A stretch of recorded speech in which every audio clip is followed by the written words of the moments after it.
My coworker spent 8 months taking credit for my work. I let it happen until the moment it mattered most. I figured it out 3 weeks into the job. Marcus was charismatic, quick-witted, and possessed that effortless corporate polish senior leadership loved. We were paired as co-leads on a major digital transformation account, spending hours whiteboarding concepts in closed offices. But soon, a pattern emerged. Every time I shared an idea privately with him before a meeting, that exact idea came out of his mouth in the room as if he had spent all week thinking about it. The first time, I assumed it was a coincidence. The second time, I paid closer attention. His phrasing was too identical to my notes to be accidental. By the fifth time, I stopped giving him the benefit of the doubt and started building my case quietly. I didn't confront him or go to HR. Instead, I changed my approach entirely. I realized Marcus wasn't strategic. He was just a highly efficient megaphone relying on my intellectual labor. So, I cut off the supply chain. I stopped sharing real ideas before meetings, giving him generic baseline concepts instead. Meanwhile, I sent key proposals to my manager by email first, hidden as preliminary thoughts. Crucially, these emails had an unalterable digital timestamp. In meetings, I repeated my ideas out loud early to establish my voice before he could colonize the concept. Behind the scenes, I logged every instance of overlap with dates and times. What I didn't know then was that leadership was planning a major restructure. A new senior director position was being created, and only one person from our team would be considered. Marcus had been positioning himself for months using my work, believing he was the frontrunner. He had no idea I had stopped feeding him anything real. The evaluation was a formal presentation before the full executive leadership team, including the VP and managing director. Marcus went first, presenting a polished strategy built entirely on the work he stole from me over the last 8 months. Leadership nodded along, impressed. I felt nothing because I knew what was coming next. He had built his house on my old foundation, unaware the ground had shifted. Then it was my turn. I presented a completely new, forward-looking 3-year strategy developed in total isolation. Right at the end,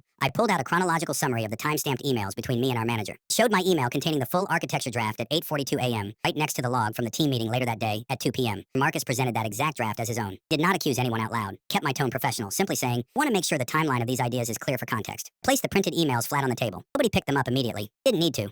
Everyone could read the headers and timestamps from where they sat. Room went suffocatingly quiet. VP looked at the papers, then at Marcus, whose face drained of color as his confident posture collapsed into a frozen panic. Got the senior position. Marcus was quietly moved to a different team within the same week, stripped of his accounts. Never had a single confrontation with him. Just kept receipts, played the long game, and waited. Most important thing I learned is this: never let someone know you are watching them. Just keep watching.